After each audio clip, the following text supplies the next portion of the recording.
같이 찬양하겠습니다. 주 안에 있는 나에게 딴 근심이 있으랴 십자가 밑에 나가 내 짐을 풀었네. 주님을 찬송하면서 할렐루야 할렐루야 내 앞길 멀고 험해도 나 주님만 따라가리. 아멘. 기도드리겠습니다. 주님, 목요일 예배를 드리려고 합니다. 주님께서 처음부터 마지막까지 동행하기를 바랍니다. 예수님의 이름으로 기도드립니다. 아멘. 예, 감사합니다. 기도가 아주 짧고 그냥 나도 좀 배워야 돼. 작게 하는 게 낫지요. 너무 길게 하면 너무 은혜롭지 않아요? 그런 농담이 있어요. 목사님이 설교가 언제가 제일 은혜로우냐고 이렇게 물어봤는데 목사님 설교 짧게 할 때 그래서 오늘은 10번째 강의입니다. 10번째 이제 강의인데 타이틀은 뭐냐면은 복음의 대상. 복음의 대상. 네. 복음의 대상. 복음의 대상 바로 우리를 얘기하는 거예요. 우리가 왜 우리가 복음의 대상이냐면 원래 창세기 1장의 말씀처럼 우리를 하나님께서 당신의 형상대로 창조하셨다고 했거든요. 그거를 갖다가 뭐라고 하냐면 태초에 우리의 부패되기 전에 모습을 갖다가 원형이라고 해요. 원형. 원래 형상이라는 뜻이죠. 원래 형상. 원래의 형상을 이제 오리지널 폼이라고 하거든요. 그 원래 형상이 어땠었냐면은 완벽 그 자체였어요. 흠이 없는 존재. 예. 그런데 이제 우리가 죄를 범하고 나서 하나님을 떠나고 나서 이제 마음이 부패가 되고 그래서 이제 그 아담과 하와의 범죄로 말미암아 원죄가 우리 인간에게 들어왔고 그 원죄로 말미암아 우리가 이제 하나님의 생명에서 떠나게 된 것이죠. 예. 그렇게 돼서 이 원형을 잃어버린 거예요. 그랬기 때문에 복음의 대상이 된 거예요. 복음이 필요한 사람이 된 거죠. 예. 복음이라는 것은 좋은 것이라고 했잖아요.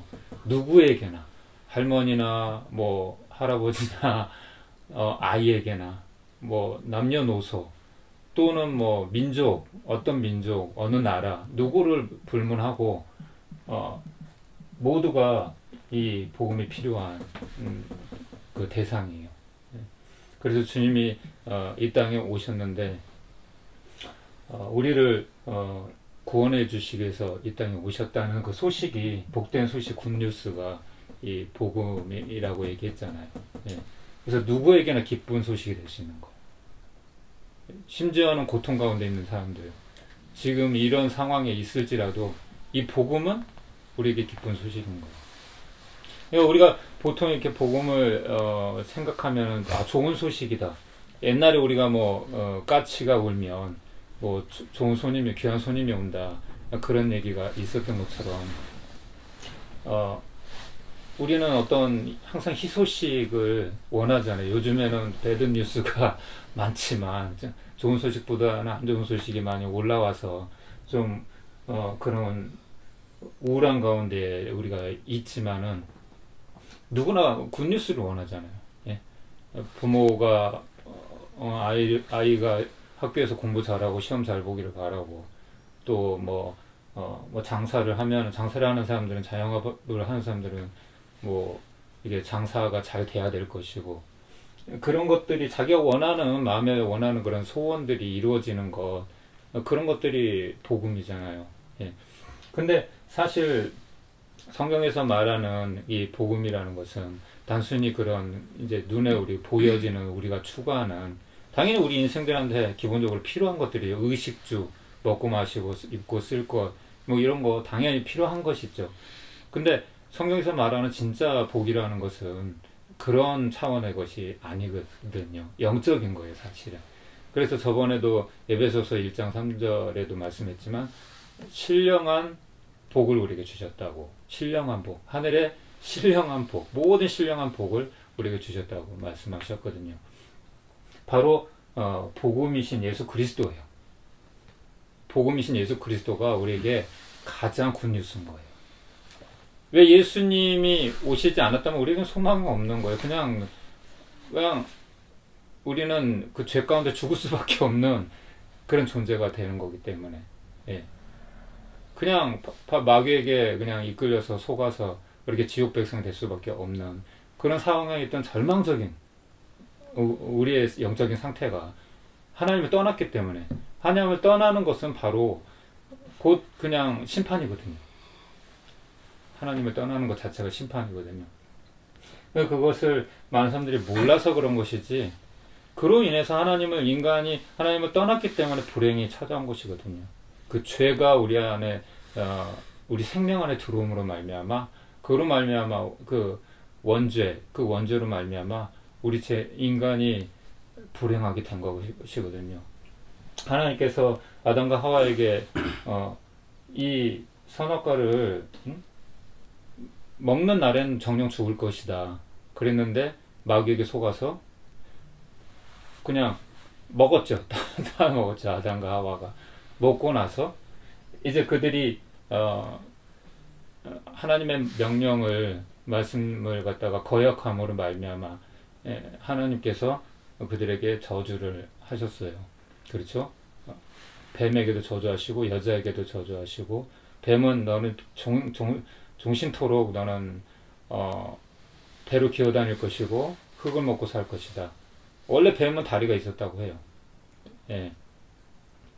오늘은 동형제가 없으니까 좀 이렇게 뭐랄까 마음이 좀 이렇게 약간 좀 다 같이 느끼는 약간 편안한, 왠지 이렇게 굉장히 이렇게 진행이 좀 마음이 편한 그런 느낌이 있네요. 네. 그리고 여자에게는 아이를 낳는 고통을 더할 것이다. 네가 해산을 할 때 더 진통이 더 심해질 것이다. 그런 고통이 있었고, 아담에게는 너는 종신토록 수고해야, 땀을 흘려야 먹고 살게 될 것이다. 그러니까 노동이라는 게 사실은 고통의 대가예요. 그렇죠? 예. 원래 인간은 그렇지 않았거든요. 그리고 너는 흙이기 때문에 너는 흙으로 돌아가게 될 것이다. 그것이 저주의 시작이었어요. 예. 그리고 나서 아담과 하와가 나중에 돌이키고 나서 아이를 낳는데, 첫째 아들이 가인이라는 아들이에요. 그리고 둘째 아들을 낳는데 아벨이라는 아들이에요.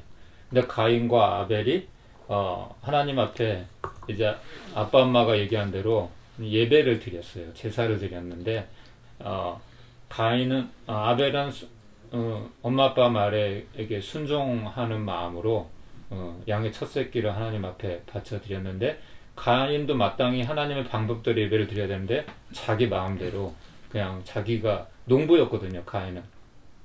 아벨은 양치는 사람, 목동이었고, 가인은 뭐 아무거나 드리면 어때? 하나님 앞에 드리면 다 되는 거지.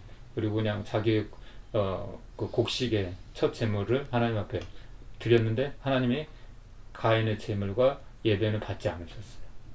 그것 때문에 기분이 나빠가지고 하나님께 화가 났는데, 하나님 안 받으셨으니까 하나님 보여요? 뭐 공중에 허공을 쳐봐야 자기만 손해지, 그렇죠? 돌뿌리를 쳐봐야 자기 발만 아픈 거죠. 하나님 안 보이니까 화는 나 죽겠는데 분풀할 대상이 없으니까 아벨한테 분풀이를 하는 거예요. 아벨을 죽였죠. 결국은 죄라는 건 뭐냐면은 이 하나님을 원망하고 싶은 건데, 나 왜 이렇게 태어났어? 나 왜 이 일이 이렇게 안 돼? 뭔가 이렇게 분풀이를 하고 싶은데 분풀이할 대상을 찾는 거예요. 원래 하나님한테 분풀이를 해야 되는데 사람이 이 하나님이 안 보이고 그러니까 결국은 그 대상을 다른 데서 찾는 거죠. 원래 그렇게 죄성이라는 것이 원래 그래요. 그래서 우리가 습관적으로 남 탓을 하는 거예요. 자기 탓하는 사람은 없어요, 이 세상에. 다 남 탓하지. 그게 바로 원죄의 특성이에요. 죄가 우리의 생명 안에 들어와서, 이것은 누가 가르쳐주지 않았는데, 교육을 받지 않았는데도 어린아이조차도 이런 죄성은 갖고 태어나요.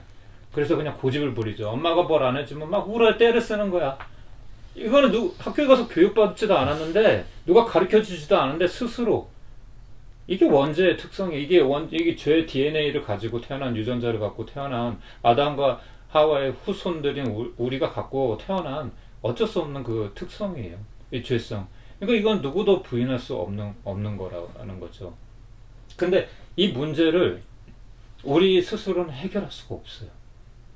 스스로. 어떤 노력을 해도, 아무리 공부를 많이 해도, 아무리 수행을 많이 해도 이 죄 문제만큼 해결할 수가 없어요. 뭐 많은 사람들이 요가도 해보고 무슨 도행도 해보고 그렇잖아요. 많은 사람들이 그런 도전들을 하잖아요.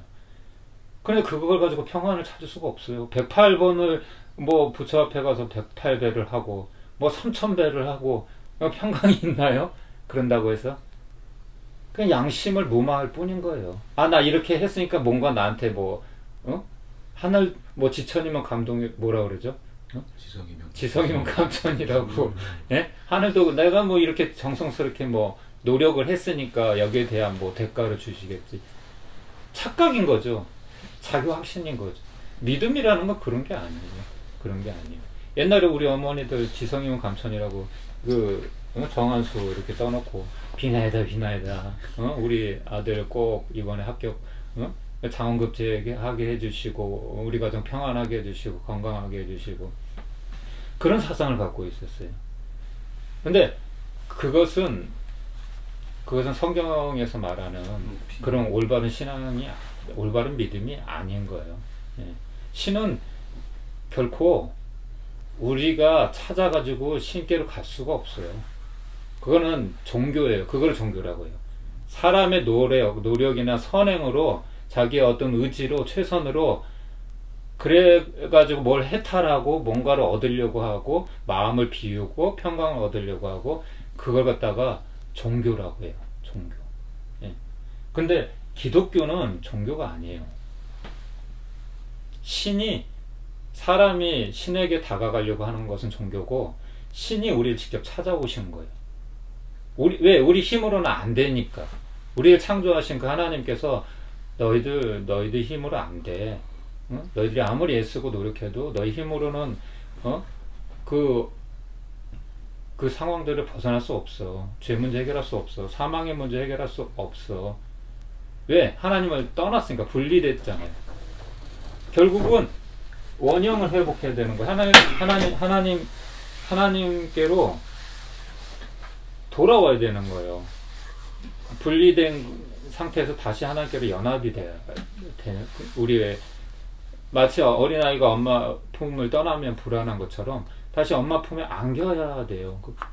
그래야지 행복하고 안정감이 있는 것처럼 우리도 마찬가지인 거죠. 하나님께로 다시 돌아와야 되고 주님께로 우리가 연합을 해야 되는 거예요. 그걸 원형이라고 해요. 근데 우리 힘으로는 안 되잖아요. 그러니까 하나님께서 사람의 몸을 입고 직접 이 땅에 오셔야 했던 거예요. 그분이 예수 그리스도예요. 그분이. 그러니까 예수 그리스도는 단순히 그냥 인성만 가진 사람이 아니에요. 그분은 인성과 신성을 동시에 가지신 하나님의 아들이신 거죠. 그래서 그분만이 우리의 죄를 해결해 줄 수가 있는 거예요. 왜? 우리 인간은 부처든 누구든지 다 인간은 죄를 갖고 태어났기 때문에 죄를 갖고 있는 인간으로서는 이 죄 문제를 해결할 수가 없어요. 죄가 없으신 하나님의 아들 예수 그리스도만이 이 문제를 해결할 수가 있는 거예요. 그것이 바로 복음인 거예요. 그러면은 우리는 다 복음의 대상인 거죠. 그거를 이제 오늘 잠깐 살펴보려고 하는데요. 처음에 이 원형이라는 것이 어떤 상태였는지, 이 원형이라는 상태가 잠깐만 한번 좀 살펴볼게요. 도대체 뭘 원형이라고 하는 건가? 바로 그 아담, 첫사람 아담, 하나님께서 창조하신 첫사람 이 아담과 그리고 아담과 하와의 상태가 어떠한 상태였냐면은 아까도 말씀드렸지만 하나님께서 사람을 지으실 때 하나님의 형상을 따라 남자와 여자를 창조하셨다고 했잖아요. 예? 처음에 원형의 모습은 어떤 모습이었냐면 완벽한 인간의 모습이었던 거예요. 그러니까 죄가 없었던 상태. 그때는 어떤 상태였냐면 이 사람들이 옷을 벗고 있었잖아요. 발가벗고 있었잖아요. 근데 부끄러움을 몰랐어요. 성경에 그렇게 기록되어 있어요. 옷을 벗고 있었으나 그들이 벗었으나 부끄러움을 알지 못했다. 부끄러움이 없었다. 그렇게 표현을 해요.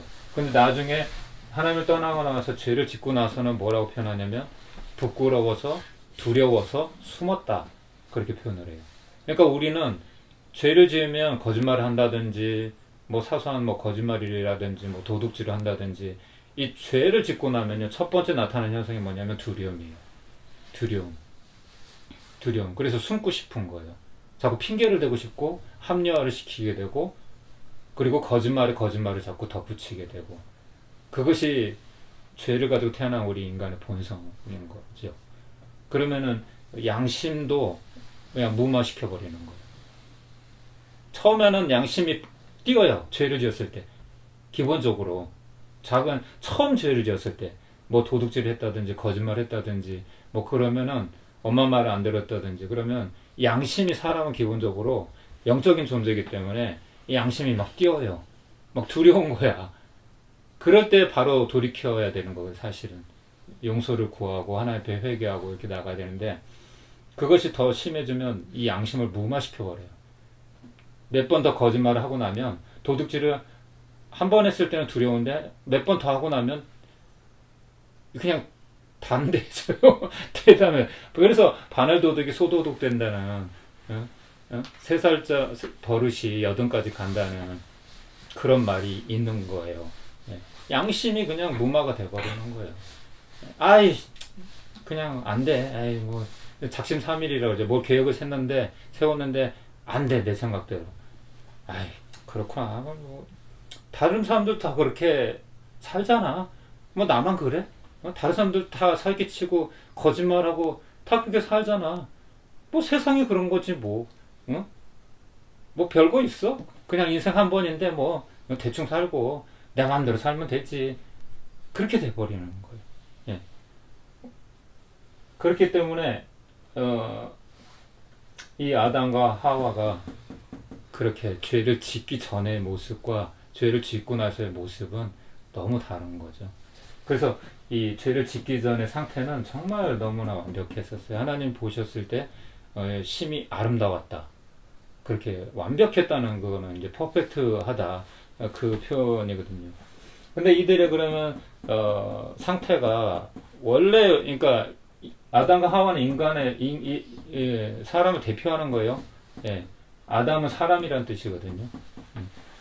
그러면 하와는 여자란 뜻이고 아담과 하와는 곧 우리를 얘기하는 거예요. 이들은 대표고 우리를 얘기하는 거예요. 그럼 우리의 원래 상태는 어땠었냐면은 이거를 갖다가 두 가지로 이렇게 표현하는데 존재적으로 또 그리고 이제 직임적으로 이렇게 이렇게 표현을 해요. 이 존재적인 상태와 직임적인 상태를 이렇게 표현하는데 존재는 뭐예요? 존재는 생명이잖아요. 살아 숨쉬는 그 존재. 이 존재가 어떤 존재였냐면은 인격을 가진 존재였다는 거지. 인격. 그래서 사람이 어때요? 인격을 잃어버리면 어떻게 돼? 동물처럼 되어버리잖아요. 인격을 잃어버리면. 인격이 있다는 얘기는 이 영적인 존재라거든. 개 보고 인격이 있다고 그러는 거 봤어요? 개나 어떤 동물들한테, 닭이나 소한테, 아유 저 소 인격 있네, 참 착실하네, 그렇게 얘기 안 하잖아요. 이 사람에게만, 이 사람인자잖아요. 예, 품격이잖아요. 사람의 품격. 이게 하나님의 형상을 닮은 품격이에요. 뭐냐? 바로 이 그 지, 그렇죠? 정, 의, 이 세 가지를 가지고 있는, 그렇죠? 지성과 감성과 그 다음에 또 이제 의지. 사람은 이것을 갖고 있어요. 다른 동물들이 이런 게 없어요. 그냥 본능대로 먹고 싶으면 먹고, 배고프면은 그냥 자고 싶으면 자고, 그렇게 본능적으로 살아가지만 사람은 그렇지 않아요. 지성과 감성과 의지, 이런 것들이 있기 때문에 생각을 하게 되고, 또 감정이 있어서 희노애락을 표현할 수가 있고, 그리고 의지적으로 뭔가를 결단을 할 수가 있고, 판단을 할 수 있고, 선택을 할 수가 있고, 이런 지정의 이 인격적인 면에 있어서 완벽했어요. 왜? 하나님 형상을 닮았으니까. 하나님도 인격적인 분이거든요. 그래서 우리가 기도를 하는 거가 그냥 우리가 무슨 그냥 하늘에 있는 태양이나 그냥 이런 그냥 나무나 이런 그냥 형상들한테 우리가 이렇게 아무 의미 없이 비나이다 천지심이 함께 뭔가 이 인간이 영적인 존재이기 때문에 뭔가 신령한 존재가 있을 것 같다. 나보다 정말 더 큰 나는 한계가 있는데 뭔가 이 한계를 이렇게 초월하는 뭔가 영적인 존재가 있을 것 같다는 그런 느낌은 있어요. 누구나 믿는 사람이든지 안 믿는 사람들이든지 그걸 이제 종교성이라고 하는데, 근데 뭔가 있긴 있는 것 같은데 분명한 이제 모르는 거죠. 대상은 하나님에 대해서는 모르는 거죠. 옛날에 이제 그런 이제 우리 어머니들이 이렇게 아까 얘기했던 그런 비는 행위들 정한수 떠놓고 그런 것들이 정확한 대상은 알지 못하고 그냥 천지, 하늘, 땅, 이 온 우주 가운데 뭔가가 있을 것 같아. 그러면 그 전능한 신한테 비는 거예요. 그래서 귀신한테 빌기도 하고 달 보면서 소원을 빌기도 하고 뭔가 이렇게 굉장히 위험이 있고 능력 있을 것 같은 그런 대상을 찾는 거죠. 근데 하나님을 이제 모르는 거죠. 막 더듬기는 하는데 뭔가 이렇게 찾기는 하는데 모르는 거죠. 그 대상을. 그래서 이 하나님께서는 이런 인격적인 존재이기 때문에 우리가 하나님께 소통할 때 우리가 대화하잖아요. 이렇게 대화하듯이 우리가 하나님과 대화하는 거예요. 인격적인 존재이기 때문에. 그냥 우리가 단순히 그냥 무의식적으로 어떤 형상에 대해서 일방적으로 그냥 비나이다 이렇게 하는 게 아니라 그걸 기도라고 해요. 기도. 그래서 기도를 하는 거예요. 기도는 그냥 아무 신이나 들어주십시오. 그냥 내 마음이 답답하니까 달신이든지 해신이든지 태양신이든지 그냥 들어만 주십시오. 내 소원 부처든지 예수든지 그냥 들어만 주시면 됩니다. 그런 이제 모양이고, 근데 진짜 우리 기독교인들이 기도하는 것은 그런 게 아닌 거죠. 인격적으로 하나님과 소통을 하는 거예요. 이 기도는 소통이에요. 우리 기도를 하면 하나님이 들으시는 거예요. 들으시고 응답을 하시는 거죠. 여러 가지 방법을 통해서. 사람을 통해서든지 환경을 통해서든지 여러 가지 방법으로. 하나님은 그래서 인격적인 분이다. 그래서 하나님 형상으로 창조된 우리가 바로 지정의를 갖고 있는 인격적인 존재라는 거죠. 그리고 또 하나 이제 직임적인 이런 이제 상태를 말하는데 직임적으로는 하나님의 동역자로서 통치 사명을 받았어요. 통치 사명.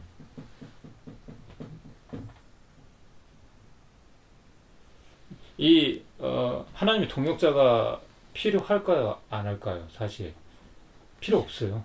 하나님이 전능하신 분이기 때문에 그분 혼자 이 세상을 창조하신 분도 하나님이시고 우리 인간을 창조하신 분도 하나님이세요. 그분은 누구의 도움이 필요 없는 분이에요. 우리는 기도를 해야 되는 존재, 연약한 존재지만 우리 힘으로 안 되기 때문에 하나님은 누구에게 기도할 필요가 없는 분이에요. 그분이 원하시면 그대로 이루어지는 거예요. 빛이 있으라 그러면 빛이 생기는 거고, 예수님도 그랬잖아요. 네 믿음대로 될지어다. 네가 원하니 내가 원하니 고침을 받을지어다. 그냥 주님이 원하시면 그냥 병이 고쳐지는 거예요. 주님이 원하시면 이루어지는 거예요. 그냥 그 뜻대로. 주님이 하나님이시니까. 우리는 내가 원하는 대로 안 되잖아요. 그렇죠? 우리가 어떤 원하는 게 있어도 소원이 있어도 그대로 다 되는 거 아니잖아요. 우리 인생은. 그렇기 때문에 하나님은 사실 동역자가 필요 없어요. 그런데 하나님은 우리를 너무 사랑하셔서 같이 하고 싶어 하세요. 마치 아빠가 꼬마 아이가 그냥 아빠 도와주고 싶으면 일이 방해만 될 뿐인데도 그래 도와줘 너무 귀엽고 예쁘니까 사랑스러우니까 그냥 같이 하고 싶은 거죠. 능력은 없어도 오히려 방해가 되고 그렇지만은 그래도 이 아이하고 아빠가 같이 하자 그게 아빠에겐 기쁨인 거잖아요. 그런 것처럼 하나님도 우리하고 같이 하고 싶은 거예요. 예. 그래서 저도 이 사역에 이렇게 끼워주신 게 얼마나 감사한지. 예. 여러분도 마찬가지라는 거죠. 하나님이 같이 하자는 거예요. 내가 할 수 있어서라기보다도 같이 하자. 우리가 아니래도 누구든지 하나님은 아마 준비시킬 수 있을 거라고 생각을 해요.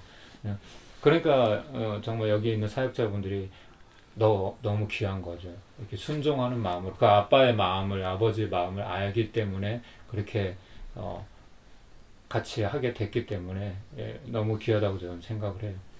우리가 만약에 순종하지 않으면 하나님은 다른 사람을 예비시키실 거예요. 저는 그런 경험을 많이 했거든요. 그래서 어떤 기회가 딱 왔을 때 감사합니다 하고 순종하고 딱 받아들여야지 그거를 또 그렇게 또 됐어야 하고 거부하는 것도 좀 그것도 좀 지혜롭지 못한 거라고 제 경험상 그 많은 기회들이 있지만 우리가 그 기회를 다 잡는 게 아니니까 그런 생각이 좀 들고요. 그래서 이 존재적으로도 그렇고 직임적으로 그렇고 그래서 하나님께서는 우리를 동역자로 삼아주셔서 내가 이 세상을 지어놨는데 내가 다 할 수도 있지만 다 통치하고 다스릴 수도 있지만 아이야 내가 이거 너한테 맡겨줄게. 생육하고 번성하고 땅에 충만하고 땅을 다스려 땅을 정복해라. 그렇게 말씀하신 거예요. 그래서 하나님께서 위임을 하신 거예요. 위임을. 예. 네가 나의 대리자야. 나 대신 다 다스려. 대신 잘해.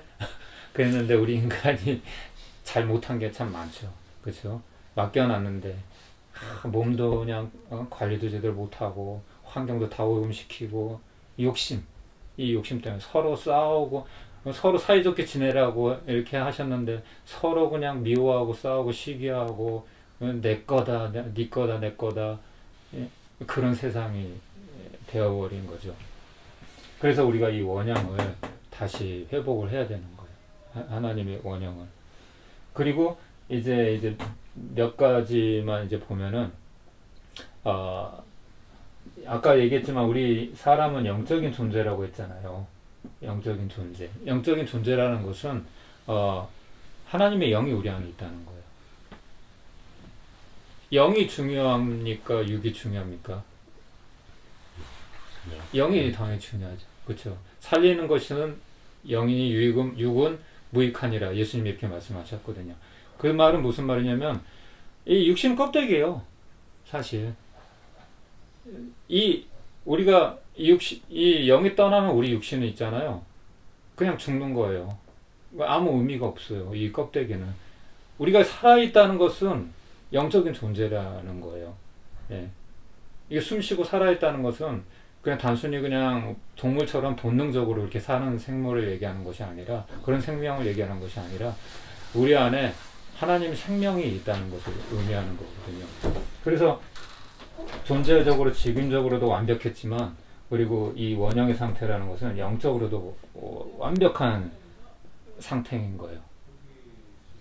이때는 흠이 없고 죄가 없었던 상태였기 때문에 하나님과 직접적으로 소통을 할 수가 있었어요. 아담과 하와가 어떤 중재자 없이 중간에 우리가 직접적으로 이들이 하나님과 직접 소통을 했어요. 대화를 했다는 얘기죠. 아담아, 이거 좀 해라. 아, 예, 알겠습니다, 하나님. 이런 식으로.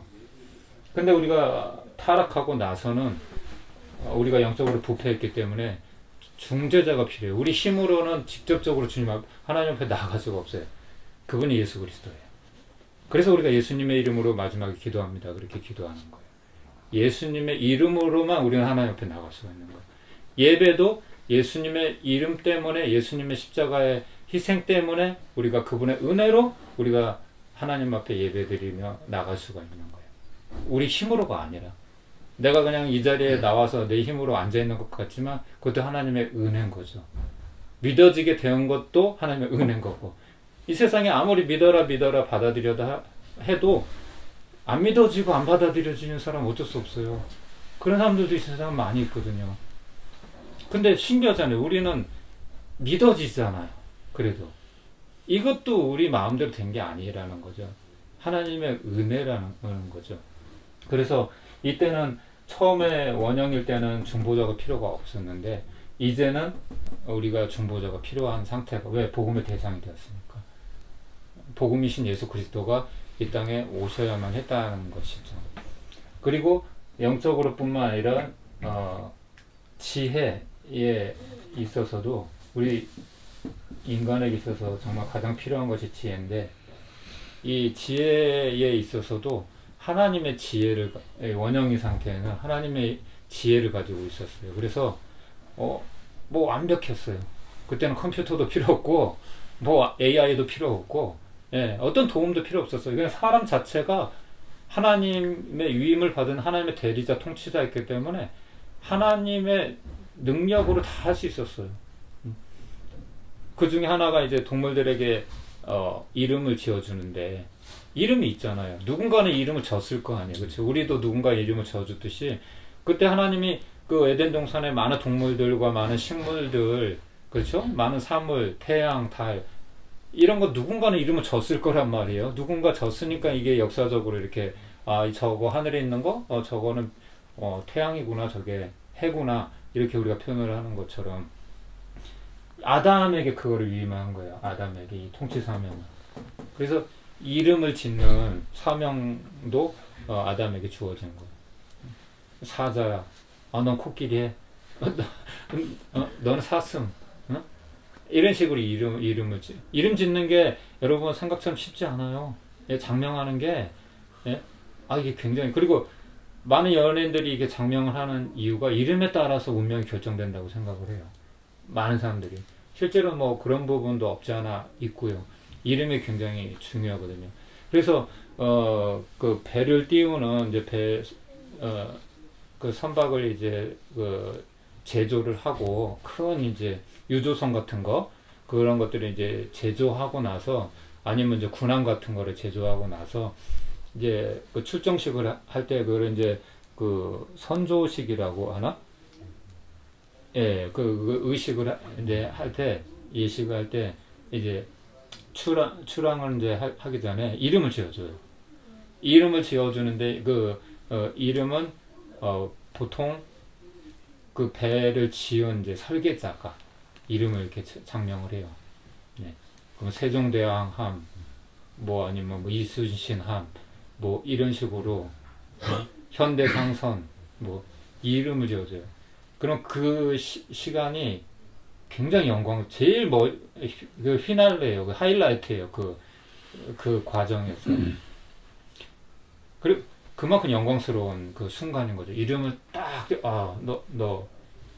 이런 이름이야. 너는 이제, 이런 이름으로 이제 앞으로 활용하게 될 거야. 그리고 우리도 그 호랑이는 죽어서 가죽을 남기고 사람은 죽어서 이름을 남긴다고 하잖아요. 이름이 굉장히 중요하거든요.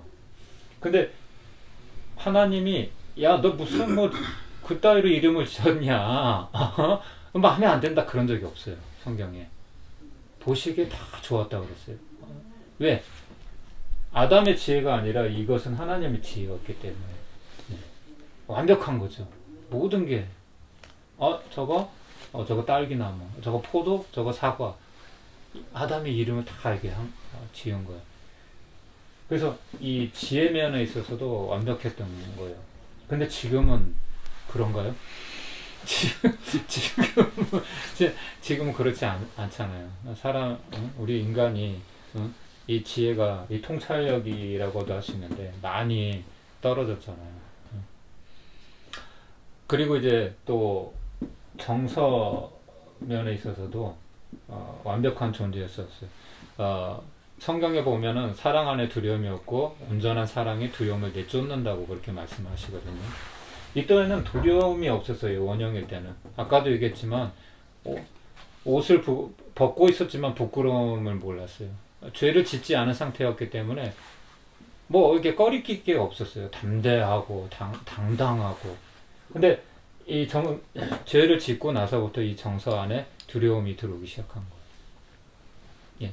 그래서 이 정서가 이 원형이었을 때는 하나님의 그 형상을 가진 우리 인간의 정서는 너무나 아름답고 완벽했었다는 것이고, 또 이제 생각해 볼 수 있는 거는 이제 권위 면에서는 어땠었느냐. 권위 면에 있어서도 하나님의 권위를 가지고, 위임받은 하나님의 권위를 가지고 지금은 어때요? 지금 대통령들 뭐 국회의원들 이렇게 공약하고 이렇게 선거철 공약하면 그 공약 지키나요? 권위가 땅바닥에 떨어지지. 선생님들 권위 있나요? 지금 옛날에는 스승의 그림자도 못 밟는다고 그렇게. 왜냐하면 그만큼 그때는 권위가 있었어요. 예, 정말 존경스럽고 본이 되었고. 근데 지금은 그렇지 않아요. 그러니까 시대가 그만큼 많이 뒤떨어진 것도, 타락한 것도 있겠지만 선생님들 스스로도 그런 권위를 깎아먹은, 그렇죠? 성추행을 한다거나 그런 권위가 떨어지는 일을 했기 때문에. 사람은 지식이 많다고 해서 똑똑하다고 해서 그것만 가지고 권위를 인정받을 수 있는 건 아니에요. 존경스러워야죠, 사람이. 대통령, 우리가 존경할 수 있는 대통령이어야지 권위가 인정이 되는 거예요. 무조건 그냥 이름만 나 대통령이니까 내 권위 인정해, 그럼 독재자죠. 예. 김정은 보고 권위 있다고 하지 않잖아요. 독재자라고 하고 그렇잖아요. 권위는 아무나 주는 게 아니에요. 정말 존경받을 수 있고 그런 권위를 인정받을 수 있는 사람이 돼야 권위를 부여받는 것이거든요. 이 권위를 누가 주는 거냐면 하나님이 주시는 거예요. 하나님. 그래서 이 세상의 모든 권위는 우리가 보기에는 서툴러 보이고 저거는 참 아닌 것 같다, 그런 사람이 있을 수 있죠. 그래도 부모의 권위를 포함해서 하나님이 주시는 거예요. 그렇기 때문에 우리는 모든 권위에 순복을 해야 돼요. 성경에서 그렇게 말씀하세요. 우리가 엄마 아빠 말을 잘 들어야 되는 이유, 회사 사장의 또 그런 지시를 잘 따라야 되는 이유, 군대에서의 그런 계율들, 그런 또 나라에서 나라의 또 한 국민으로서 나라에 충성해야 되는 이유, 부모에게 효도해야 되는 이유, 이런 것들 있잖아요. 성실하게 살아가야 되는 이유, 그건 다 하나님께서 이 자연 법칙에 따라서 정해놓은 그런 하나님의 다 원칙이에요. 그래서 이 권위가 무너지기 시작하면 사회 질서가 무너지기 시작하는 거예요. 위아래도 없어요. 부모도 몰라봐, 선생님도 몰라봐. 예? 막 그냥 사진 딱딱딱 찍어가지고 그냥 마음에 안 들면 신고해버리고. 권위가 땅바닥에 떨어졌어요. 권위가. 옛날에는 처음에는 이게 아담과 하와가 에덴 동산에 있을 때는 많은 동물들이 있었잖아요. 사자도 고양이처럼 다뤘어요. 아유 귀엽다, 아유 귀엽다. 예? 친구였어요. 예? 모든 동물들이 사람과. 지금 그렇습니까? 인간의 권위가 땅바닥에 떨어지니까 개한테도 물리잖아요. 개한테도. 아, 그때는 그러지 못했다니까요. 공룡도 그냥, 아이고, 귀엽다, 귀엽다. 그냥 친구고, 강아지 새끼처럼 다루고. 정서면에 있어서 그랬었어요. 근데 지금은 권위가 땅바닥에 떨어져가지고, 아빠, 엄마도 몰라보고, 뭐, 대통령, 국회의원, 선생님들, 뭐, 변호사, 뭐 의사, 말만 의사고 말만 변호사지, 정말 존경받지 못하는 사람들이 얼마나 많아요. 물론 잘하시는 분, 귀한 분들도 많이 있지만 그만큼 권위가 땅에 떨어진 건 사실이잖아요. 예? 그래서 이 영적으로 회복해야 되고, 지혜도 우리가 회복해야 되고, 이 정서도 회복해야 되고, 권위도 우리가 회복을 해야 돼요. 바로 이 원형으로 우리가 회복을 해야 된다는 거죠. 그래서 이 복음에 우리가 대상이 되었다는 거예요. 그렇기 때문에 안타깝긴 하지만 우리는 정말 간절한 마음으로 다시 한번 이 하나님의 형상이었던 이 원형을, 우리의 원형을 우리가 다시 회복할 수 있어야 됩니다. 그것은 결코 우리 힘으로 되지는 않아요. 예, 마음 같지는 않아요. 우리 마음은 잘하고 싶지만 그게 우리 힘으로는 되지 않거든요. 그래서 하나님이 도와주셔야 되고 지혜를 주셔야 돼요. 예. 그래서 이제 10강 오늘 복음의 대상에 대해서 초반부예요. 계속 이제 이어서 이렇게 할 건데 이 두 번째 파트인데, 첫 번째 이제 복음에서 저번 주에 하나님의 교회까지, 본심 지나서 교회까지, 그 파트가 이제 세 단락으로 우리가 총 이 강의가 연결이 되는데, 복음의 영광이에요. 복음이 얼마나 놀라운 것이고 영광스럽고 정말 가치 있는 것이고 대단한 것인가, 그런 개요에 대해서 설명을 했던 파트였고, 이 10강부터 진행되는 이제 복음의 대상부터 이제 뒤로 연결되는 강의들은 복음의 능력 파트예요. 복음의 능력. 그런 복음이 어떤 능력을 가지고 있나, 우리에게 어떤 유익을 줄 수 있는가, 그런 거에 대해서 이제 쭉 강의를 좀 할 겁니다. 그래서 오늘은 그냥 앞에 부분, 이제 복음의 대상이 되었기 때문에 우리는 이제 예수 그리스도가 필요한 이제 사람이 된 거죠. 그래서 다음 주부터는 이제 이 예수님이 왜 우리에게 필요한가? 예수님이 왜 이 땅에 오셔야 했는가? 왜 십자가에 죽으셔야만 했는가? 도대체 그분과 나가 무슨 관계가 있는가? 이런 것에 대해서 이제 좀 생각을 좀 해보게 될 거거든요. 그래서 이제 그 전에 우리는 복음의 대상이 되었다. 그런데 이 복음의 대상이 되기 전에 우리의 모습은 어떠했는가? 그렇다면 우리는 지금은 이 원형을 잃어버렸기 때문에 이 원형을 다시 회복을 해야 된다. 그것을 오늘 말씀을 드렸습니다. 기도하고 마치도록 하겠습니다. 하나님의 은혜를 감사합니다. 오늘은 복음의 대상 첫 번째 시간으로 우리의 창세전에 원형이 어떤 모습이었고 왜 우리가 지금 원형을 잃어버렸는가 좀 생각을 해보았습니다. 하나님 우리에게 은혜를 베풀어 주시고, 우리 힘으로는 우리가 하나님을 지금 만날 수가 없습니다. 우리 자력으로는 하나님 앞에 나아갈 수가 없습니다. 주님 긍휼히 여겨주시고, 주님 복음의 대상이 되어버린 우리에게 포기하지 않으시고, 또 하나님의 아들 예수 그리스도를 또 보내주셔서 또 우리를 죄에서 구원해 주시고, 또 이 복음의 능력을 알게 해 주셔서 우리를 창세전의 원형으로 회복하여 주시기 원하는 그 하나님의 마음을 우리가 알게 해 주시옵소서. 그래서 주님, 우리가 이 남은 인생 더욱더 주님의 영광을 위해서 복음을 주님 위해서 지금 살아가는 복된 인생 되도록 이끌어 주시옵소서. 모든 것 주님께 의탁합니다. 감사하며 예수님의 이름으로 기도합니다. 아멘. 아멘. 예, 오늘 강의는 여기까지 하겠습니다. 감사합니다.